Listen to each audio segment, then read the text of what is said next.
it's been in my heart to make this video. And as a disclaimer, I just wanted to say that I am not a licensed therapist, although I have a master's degree in counseling. I did not continue towards getting my license.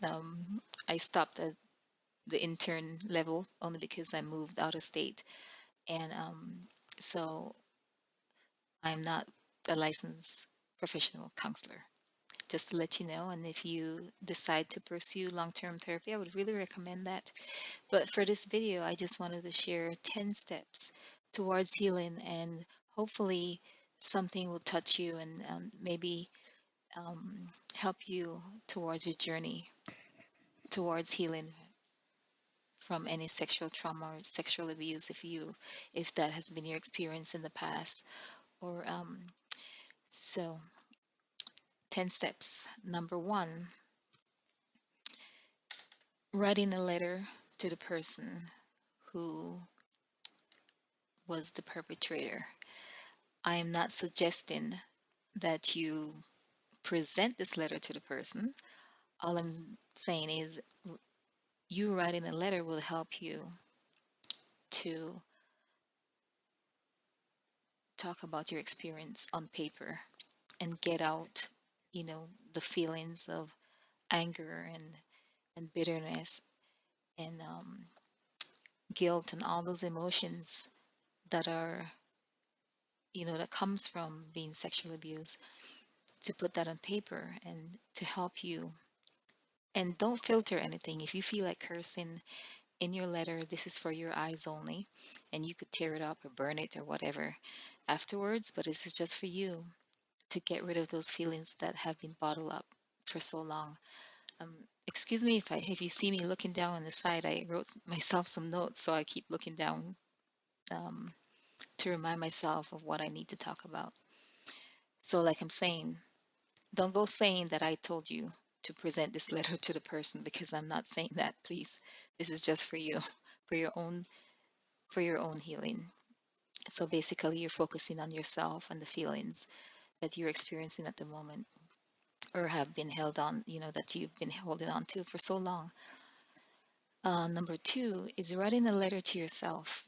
And I think this is really important for guilt, and for guilt that you may be feeling, thinking it's your fault, or maybe somebody told you it was your fault that you were sexually abused or molested, and maybe you felt that your own mind is telling you that it was your fault, but it is not your fault. I don't care how you were dressed. I don't care what you had on, what you didn't have on, what circumstances it was.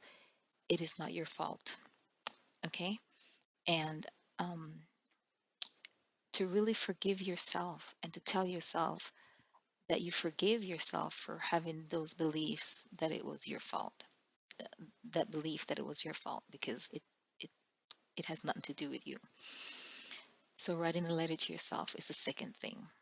And you could tear it up, keep it in a diary or whatever you want. But I think it's really important to forgive yourself and to release some of those guilt that you've been carrying for so long, um, either from your own thoughts telling you your own self blame, or somebody else telling you it was your fault. Step three is picture yourself as a child. And this could be, you could do this in your mind, or you could actually take a picture. If you have a picture of yourself at the age that you were molested, or it doesn't have to be like, maybe you don't have a childhood picture if it happened to you as a child, but find a picture of yourself and put it by your mirror or somewhere where, your refrigerator, somewhere where you could see yourself on picture, and talk to yourself and tell yourself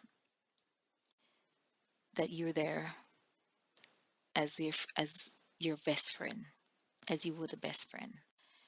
So talking to yourself or talking to that child that has been molested, I think is really a big step too.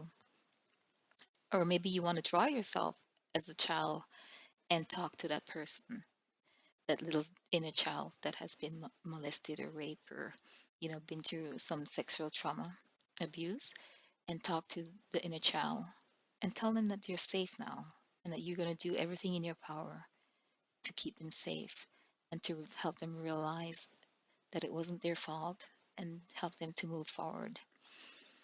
Um, so, step four is talking to your grown up self. So, talking to your grown up self and promising your grown up self to be your best friend. Um, so, just imagine if the sexual abuse happened to your best friend, how much you would want to support them and tell them positive things. So again, number three was talking to the inner child, the little child, if it happened as a child. And number four was to talk to your grown up self and telling them that you're there and that you want to be their best friend. And if you find yourself saying things to this grown up self that's not empowering, then stop yourself and say you're sorry, you know? And it's really important, I believe, to be your best friend and to be supportive of yourself in this process. So, number five, step five is I call step five inner logs. So, inner logs could be injunctions and words, injunctions. To explain what injunctions are, there could be words that you heard as a child growing up, like don't speak, you're never going to be anything in life, or something negative in your childhood. And these messages you internalize, and you sometimes it's implicit as well, that maybe children are seen and not heard, something like that. And then you don't say anything and you keep this internally and you don't speak about it. So you believe those inner logs or injunctions that you heard as a child, that don't trust, the world is a terrible place, and don't speak. That's a big one. Like, don't speak. So therefore, you didn't tell anyone what happened to you. And so you want to take a piece of paper, and this is a lot of work. Healing is work, but it's really worth it. And so you take a piece of paper and you write down what yourself, or your inner log and your inner thoughts are saying to you. So, for example, your inner voice might be saying you're ugly or something like that. Okay. Then on the other side of the paper, you're gonna put what God says about you. So I'm gonna make something visually to show you what I'm talking about. So just dividing, making a column, and the first column is saying the negative, and the second column is the positive things to counteract, you know, or shoot down the negative things that your mind is telling you. So you're saying to yourself, I'm ugly. Um, then write down what God is saying about you, that you're beautiful, you're fearfully and wonderfully made. And a lot of times, your mind is your worst enemy. Your mind will take you on some trips that is beyond this world. So you got to bring yourself back into what you know, and maybe you don't know it. But as you keep practicing and keep bringing down these negative thoughts in your head, by maybe it's not the Bible you use, and maybe it's a motivational that you've heard, and you keep telling yourself, this is who I am.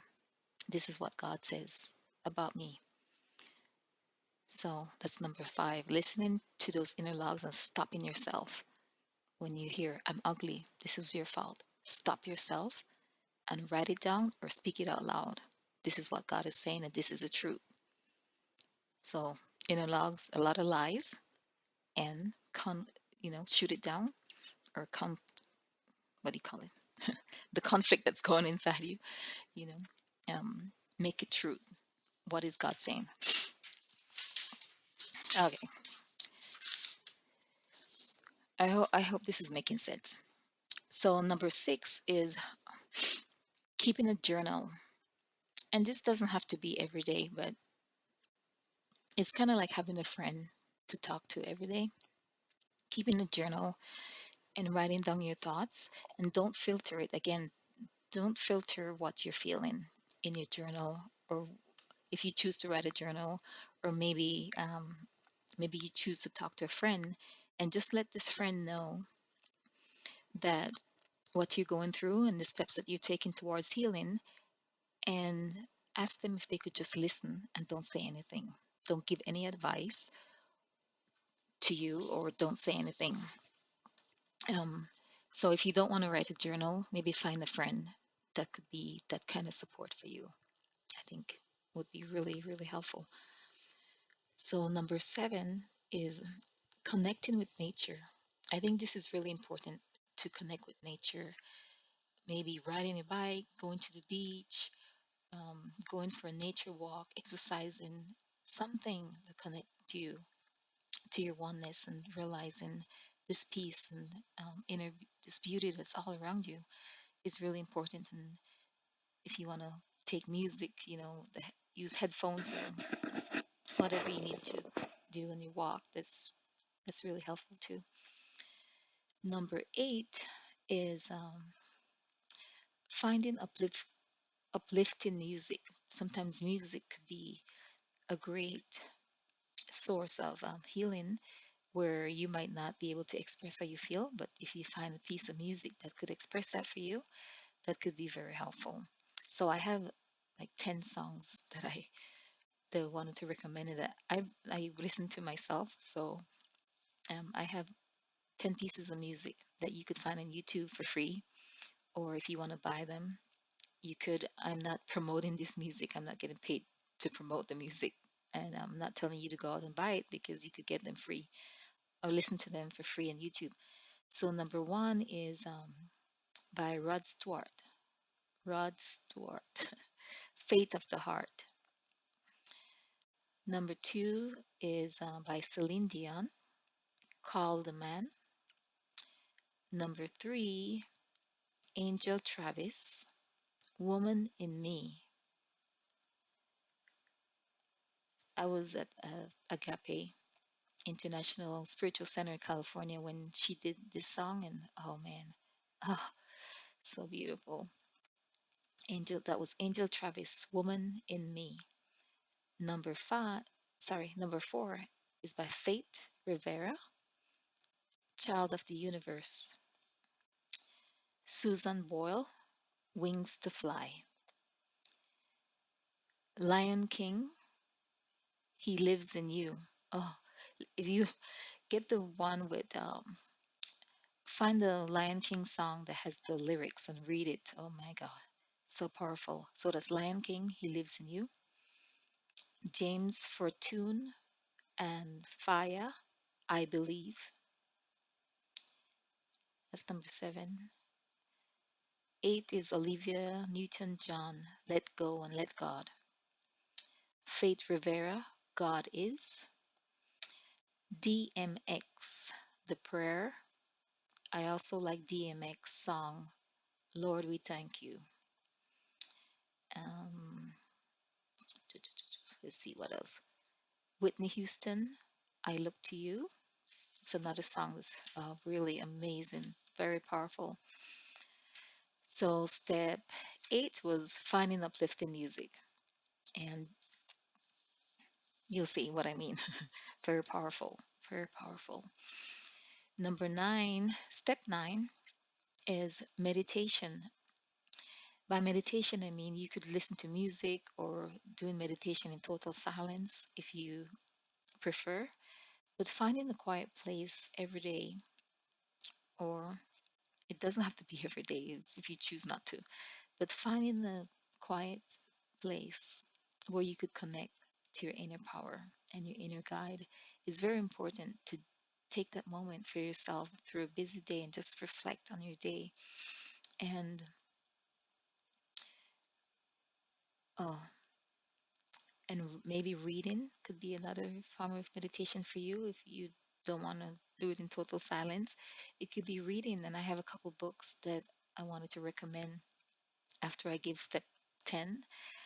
I'll have a series of books, and I'm not getting paid to recommend these books. All these books I've read for myself, so I could recommend them, and I have them in I have them in my personal library as well. So I just wanted to recommend, maybe there's could be one or two that could really help you. And a lot of these books you could find quite cheaply on half.com or Amazon.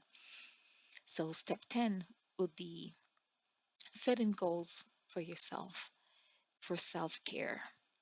And number what I mean by setting goals for yourself is this will allow you to take personal control over your healing, your own healing journey, and setting those goals, and just be patient with yourself that healing is not going to come overnight.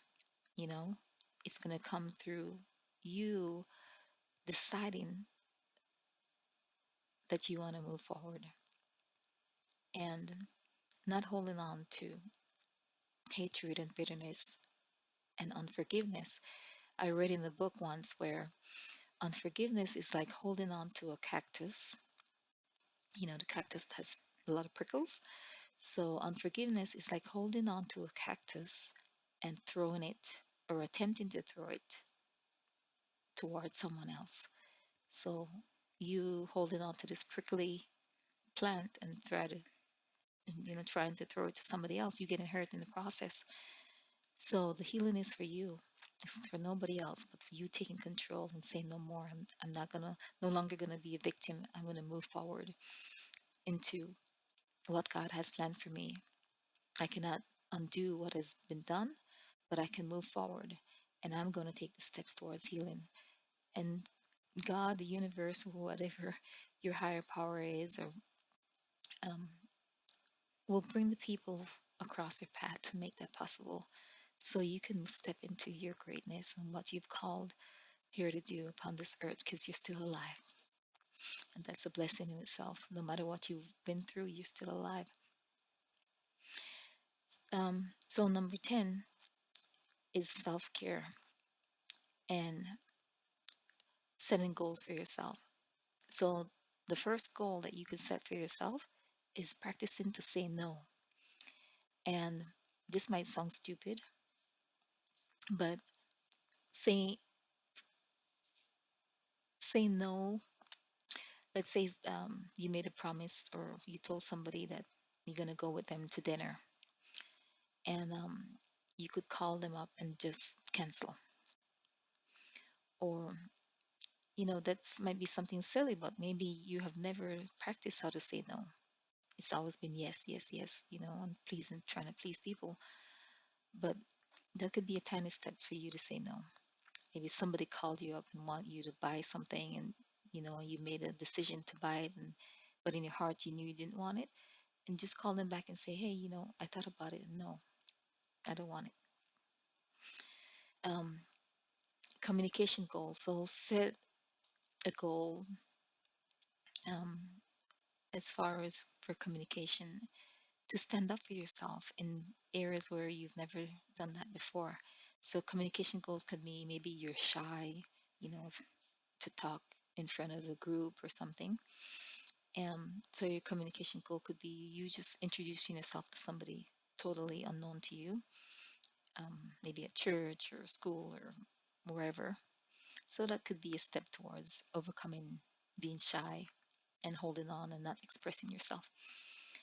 Um, so another goal could be losing weight. Maybe you have a desire to lose weight, so you take tiny steps, measurable steps towards losing weight, and don't kick yourself if you cheat. And just start over. You always have tomorrow, and start over again. Um, Another goal could be reading. You read, set your timer, and read 5-10 minutes a day. Excuse me. Goals for meditation, listening to motivational speakers. So those are little goals that you could set for yourself, and maybe you could write them down and check them off as you go along. As you meet your goals, you check them off, and you see progress. You see, maybe it's smoking. Maybe you have a goal towards smoking. So You take measurable steps. Maybe you smoke 5 cigarettes a day, make a goal to smoke four. And then you meet that goal, then you go down to three, two, one, you know. But don't kick yourself if it doesn't happen. And don't try to get it to happen overnight. Just be patient with yourself. So the books that I wanted to recommend was I'm sorry I didn't write down the authors, but maybe you could find them on half.com or Amazon. So these are a couple books that I wrote down that could be very helpful. Healing and Championing of the Inner Child. I think that's by Bradshaw. This Thing Called You is another book. The Mastery of Love. I believe that's Don Ruiz wrote that one. And he also wrote The Four Agreements. Very good book. Why Men Love Bitches. Why Men Love Bitches. It's totally different from what the title is saying. This is a book for empowerment. Having you, it has helped me to see who I am, and you'll be surprised when you read it. It's a very amazing book, really good book. Live, Living, Loving, and Learning by Leo Buscaglia. Amazing book too. Communication with God. I can't remember who wrote that book. I can't remember who wrote that book, but I read it. Walsh, I think Walsh. Neale Neale Diamond. I can't forget. I can't remember the name. Communication with God. That's what it's called. New Physics of Love. Grayson is the author of that one. Biology of Belief. Lipton wrote that one. Biology of Belief is another book. Which other one? Um, I think those are 9 books or 10 books that I said so far. What was the other book? How to Win Friends and Influence People. Very good book as well. Motivational speakers that has been amazing, amazing to me, and I would love to meet a couple of them. But these motivational speakers have really been an influence in my life. Les Brown, amazing testimony. Tony Robbins, Stuart Wilde, TD Jakes have amazing programs. TD Jakes, Joel Osteen, say what you want about him. He's got some amazing um, healing books and motivational um, teachings that you could listen to online for free. So I hope something that I said was useful to you. I haven't.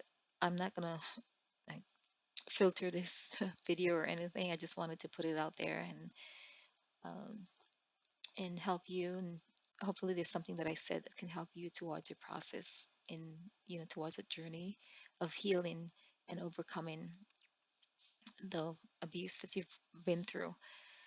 I know it's not going to change what happened in the past, but you can control your future by taking the steps towards your own healing and your own empowerment. And maybe you can be a blessing and a voice for somebody else who is going through similar experiences. So I thank you for listening and enjoy your day, enjoy the journey, and know that all the all the universe again is sorry, all the universe is supporting you in this process. And whatever is against you has to fall off, and no longer keep you in prison because you have something powerful to share with this world. Thank you.